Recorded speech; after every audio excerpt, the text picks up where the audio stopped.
அப்படியே இரு. அமுத்து, அந்த பட்டன் அமுத்து, இன்னொரு பட்டன் அமுத்து. ஓகே, அப்படியே பண்ணிடுங்க. சொல்லுங்கள், என்ன நடந்துச்சு இப்போது? எதுக்காக உங்களை அடித்தாங்க? என்ன காரணம்? நாங்கள் வந்து 6 மாதம் ஆகுது பசங்களை பார்த்து. எங்கள் அக்காவும் இங்கே இருந்தாங்க சண்டை பிடிச்சிட்டு வந்து. 1 மாதம் இப்போ தான் எங்கள் அக்கா அங்கே போய் 1 மாதம் ஆகுது. சரி, ஒரு 6 மாதம் ஆகுது பசங்களை பார்த்துட்டு வரலாம், இவங்க நல்லா தான் இருக்காங்களே அப்படின்ட்டு நான், எங்கள் அக்கா, எங்கள் தம்பி, எங்கள் அம்மா எல்லோரும் போனோம். போயிட்டு பசங்களுக்கு என்ன வேணுமோ வாங்கி போய் கொடுத்துட்டு பார்த்துட்டு நாங்கள் அப்போ தான் வெளியே வந்து உக்காந்தோம். இவர் எங்கேருந்தோ வந்தார், எங்கள் அக்கா வீட்டுக்காரு. வந்ததும் நீங்களாம் எதுக்கு வந்தீங்கன்னு அசிங்கமாக பேசினார். அசிங்கமாக பேசிட்டு அப்புறம் அடிக்கிறதுக்கு வந்தார். எங்கள் வீட்டுக்காரே என்ன எல்லாருமே அடிக்கிறதுக்கு வந்தார். அடிக்கிறதுக்கு வந்ததும் வெட்டுக்கத்தையெல்லாம் எடுத்துகிட்டு வந்தார். வெட்டுக்கத்தை எடுத்துன்னு எங்கள் வீட்டுக்காரர் அடிக்கிறதுக்கு வந்ததும் நான் போய் இடையில நின்றதும் எனக்கு தலையில் அடிபட்டுருச்சு. அதுக்கப்புறமா தலையில் அடிபட்டும் எனக்கு ரத்தம் நிறைய அதிகமாக போயினுக்குது. நான் எனக்கு ஹாஸ்பிட்டலுக்கு கூட்டின்னு போகிறதுக்கு எங்கள் வீட்டுக்காரர் பிடிச்சின்னு வரார். அப்பைக்கும் எங்கள் அக்காவை எல்லாரையும் பிடிச்சின்னு அடிக்கிறதுக்கு தான் வராங்க. அவங்களும் அவங்க தம்பியும் 2 பேரும் சேர்ந்து நடிக்கிறாங்க. அந்த ஊரில் இருக்கிறவங்க கூட நின்று பார்க்குறாங்க. யாரும் ஏன்னு வந்து கேட்கல, விலக்கியும் விடலை. அங்கேருந்து ஹாஸ்பிட்டலுக்கும் வந்துட்டோம். ஹாஸ்பிட்டலுக்கு வர்ற வழியில் கூட இவங்க வந்து எங்களை வண்டியில் கூட போக விடலை. வண்டியில் ஏறினாலே வந்து அடிக்கிறாங்க. எங்கள் வீட்டுக்காரர் அடிக்கிறாங்க, எங்கள் தம்பி அடிக்கிறாங்க. ஹாஸ்பிட்டலுக்கு போனோம். ஹாஸ்பிட்டலுக்கு போய் அங்கேயும் ஸ்டிச்சிங் மட்டும் போட்டாங்க. அதுக்கப்புறமா ட்ரீட்மெண்ட்டும் சரியாக பார்க்கல. ஸ்டிச்சிங் போட்டதோட சரி, அவங்க ட்ரெஸ்ஸிங் பண்ணல, வருவாங்க, இன்ஜெக்ஷன் போடுவாங்க, எதுவுமே சொல்ல மாட்டாங்க. ஏதாவது நம்ம கேட்டாலுமே நீங்கள் தமிழில் சொல்லுங்கள், இது தெலுங்கில் சொல்லுங்கள், தமிழ் எங்களுக்கு தெரியாது, இது என்ன தமிழ்நாடான்னு எங்களை ஒரு மாதிரி கேட்க ஆரம்பிச்சிட்டாங்க. Police station government hospital. ஆமாம், குப்பத்து கவர்மெண்ட் ஹாஸ்பிட்டலில். குப்பத்து கவர்மெண்ட் ஹாஸ்பிட்டலில் அவங்க கேட்டதுக்கு தமிழில் பேசினாக்க எங்கெல்லாம் பார்க்க மாட்டோம். இது தமிழ்நாடு இல்ல, தெலுங்கு, இது ஆந்திரா. நீங்க தெலுங்குல சொன்னாதான் எங்களுக்கு புரியும். நீங்க எதா இருந்தாலும் தெலுங்குலயே சொல்லுங்க அப்படின்றாங்க. எங்களுக்கு தமிழ் தெரியாது, தெலுங்கு தெரியாது, எங்களுக்கு தமிழ் தான் தெரியும். அதனால என்ன தெலுங்கு பேசலனாக்கா கிளம்புங்க, எங்க வேணாம் அப்படின்றாங்க. எதா இருந்தாலும் எங்களுக்கு தெலுங்குல தான் சொல்லணும், தமிழ் எங்களுக்கு தெரியாதுன்றாங்க அவங்க. ஏன் இப்போ யாரோ ஒருத்தர் பக்கத்தில் கூப்பிட்டு கூட கேட்கலாம்ல? அவங்க அப்படி பண்ணல, எங்களுக்கு தெலுங்குல சொல்லுங்கன்றாங்க. அவங்க யாருக்கு ஏதோ ஒன்று சொல்லி இப்போ க்ளோஸ் பண்ணணும் அப்படின்றதுனால. இப்போ அடிச்சதுக்கு ரீசன் சொல்ல முடியல. ஏன்னா என் வீட்டாనికి வந்தாங்க, நான் அடிச்சுன்னு சொன்னா யாராச்சும் ஏத்துப்பாங்களா? இந்த மாதிரி கேரக்டர் வைஸா தப்பா சொன்னாதானே இதனால தான் அடிச்சிருக்காங்கன்னு சொல்லிடுவாங்க. அதனால வேற வழி. என்னோட பசங்களே இருந்தாங்க அடிச்சதுக்கு, அவங்களே எங்கன்னா என் பொண்ணே சொல்லுவான் எதுக்காக அடிச்சாங்க, அவங்க எதுக்காக வந்தாங்கன்னு எங்க பசங்களுக்கே தெரியும். நாங்கன்னா கூட போய் சொல்லுவாரு. சரி, அப்படி தப்பான இதுல இருக்குன்னா அடிச்சுன்னு சொல்றாங்கல்ல, வந்து உடனே அடிக்க வேண்டியதானே? எதுக்கு ரூம்ல போயிட்டு ட்ரெஸ் எல்லாம் கலட்டிட்டு வெறும் நிக்கரோட வந்து அடிக்கணுமா? இப்போ அடிக்கிறதுனாக்கா இப்போ அவங்க ஒய்ஃபை அடிச்சா பிரச்சனை இல்லை. இப்போ கூட வீட்டுக்கு வரது உடம்பு இருக்கட்டு கொஞ்சம் நான் தப்பா நடக்குதுன்னு தெரியல. வராதிங்கன்னு சொல்லிட்டு இருந்தா ரத்தம் வலியுது, இங்க வெட்டிடுச்சு. சரி, தவறி கூட விழுந்திருக்கலாம், வெட்டி இருக்கலாம், ரத்தமா போகுது. அந்த செகண்ட்ல யார் அடிக்கலான்ட்டு, அந்த கேப்ல யார் அடிக்கலான்ட்டு அடிச்சுட்டு திரிவாங்களா சார்?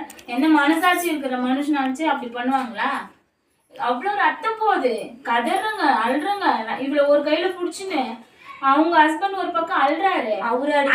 அந்த கேப்ல வந்து அவரும் அடிக்கிறாங்க, இவனும் அடிக்கிறாங்க, என் தம்பி அடிக்கிறாங்க, என்னையும் அடிக்கிறாங்க. இவ்வளவு புடிச்சு நின்னுக்கிறேன் நானு. இப்போ ஸ்டேஷன்ல போனாலே ஸ்டேஷன்லயே எங்களை கூப்பிட்டு என்ன கம்ப்ளைண்ட் கொடுத்துக்கிறீங்களே, என்ன நடந்துச்சு, என்ன பிரச்சனைன்னு எங்களை யாரும் விசாரிக்கல, கூப்பிடவும் இல்லை. அவங்கள மட்டும் ஆப்போசிட் பார்ட்டியை கூப்பிட்டு 1/2 மணி நேரம் உட்கார வச்சு பேசினாங்க. ஹாஸ்பிட்டலில் போனாலும் சரியான ட்ரீட்மெண்ட் இல்லை.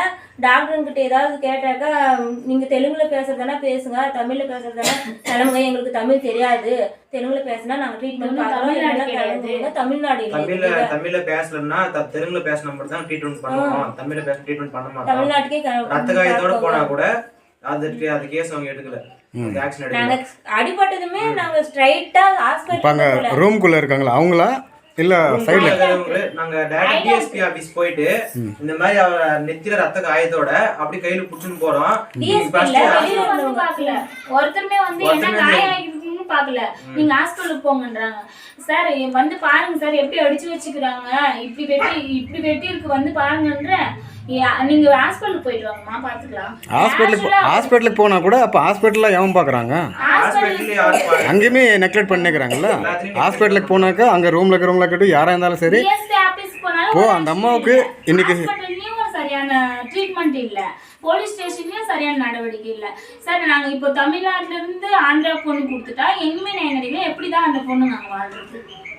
அதுக்கு தான் இப்போ மெயின் என்னன்னாக்கா எப்படி சட்டப்படியாக இப்போ அந்த பொண்ணுக்கு அங்கே வந்ததுக்காக அவனை பாதித்து சட்டப்படி அவங்க மேலே ஆக்ஷன் எடுக்கணும் சார், அதுக்கான நடவடிக்கை எடுக்கணும். சட்டப்படி இதுக்கு என்ன பாதிக்கப்பட்டவங்களுக்கு இதுக்கு தீர்வு கிடைக்கணும். சரி. இப்போ இவங்க வியாபாரமும் கேட்டுச்சு இத்தனை நாள்.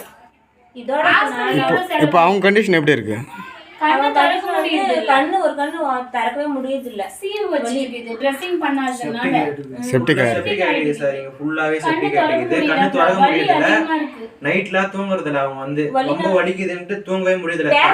தலையை இப்படி வச்சாலும் அவங்களுக்கு வந்து தலை இந்த மாதிரி உருட்டு தூங்க முடியல. அவங்களால வந்து தாங்கவே முடியல. ஸ்டிச்சிங் வந்து சரியா பண்ணாங்க. காலையில ஈவினிங் வந்து ஆன்டிபயோட்டிக் போட்டே ஆகணும் கம்பல்சரின்னு சொல்லிட்டாங்க. அந்த சீவு வேறு வச்சுருக்குது, அவங்க சரியா கவர்மெண்ட் ஹாஸ்பிட்டலில் ட்ரெஸ்ஸிங் பண்ணாதனால இன்ஃபெக்ஷன் ஆகிட்டு. அவங்க ஸ்டேட் பண்ணி ஃபர்ஸ்டே சரியில்லை, அதனால இவ்வளோ பிரச்சனை. 14 தையல் சார். 14 தையல். இவ்வளோ போய் கூட ஹாஸ்பிட்டல்லையும் எல்லா தவளையும் நெக்லெக்ட் பண்ணியிருக்காங்க. எங்கேயுமே எந்த ரெஸ்பான்ஸுமே கிடையாது அந்த கம்ப்ளைண்ட் கொடுத்துக்கிறதுக்கு. சரி, இப்போ அதுக்கு தகுந்த மாதிரி இப்போ அவங்களுக்கு அவங்க மேலே சட்டப்படி நடவடிக்கை எடுக்கணும். எங்க கண்ணு முன்னாடியே போயிட்டு இவங்க ஹஸ்பண்ட் கிட்ட நல்ல கேஷுவலா நின்று சிரிச்சு பேசுறாங்க போலீஸ். நாங்க நாய் மாதிரி வெயில உட்காந்து நிக்கிறோம், எங்க முன்னாடியே போயிட்டு அவங்க கிட்ட சிரிச்சு சிரிச்சு பேசுறாங்க. எங்களுக்கு எப்படி இருக்கும்? ஒரு 1/2 hour பேசியிருப்பாங்க அவங்க கிட்ட மட்டும். எங்ககிட்ட 5 நிமிஷம் பேசுறதுக்கு கூட அவங்களுக்கு டைம். ஆனால் இப்போ என்னன்னாக்கா அவங்க இப்போ அதிகாரம் கேதுன்ட்டு அதையே மேனேஜ் பண்ணியிருக்காங்க. அப்படின்னா அவங்க வந்து ஆந்திரா, நாங்க வந்து தமிழ்நாட்டுல இருந்து போனதுனால எங்களுக்கு எதுவும் தெரியாது, எங்களுக்கு பேச தெரியாது, எங்களால எதுவும் பண்ண முடியாது. அங்கே இருக்கிறவங்க என்ன தப்பு பண்ணாலும் அவங்க எங்கனால வெளியே வந்துடலாம். அவங்க முன்னுரிமை வந்து அவங்க ஊருக்காரங்க மட்டும் தான் தராங்க, ஆந்திராக்காரங்க மட்டும் தராங்க. சரி. தமிழ்நாட்டுல இருந்து போனவங்களுக்கு அவங்க அந்த ஆக்ஷன் எடுக்கலாம். இப்போ இது இது என்ன ஒரு இது வந்து விளக்கல் நாட்டம் திருப்பத்தூர் திருப்பத்தூர் டிஸ்ட்ரிக்ட்.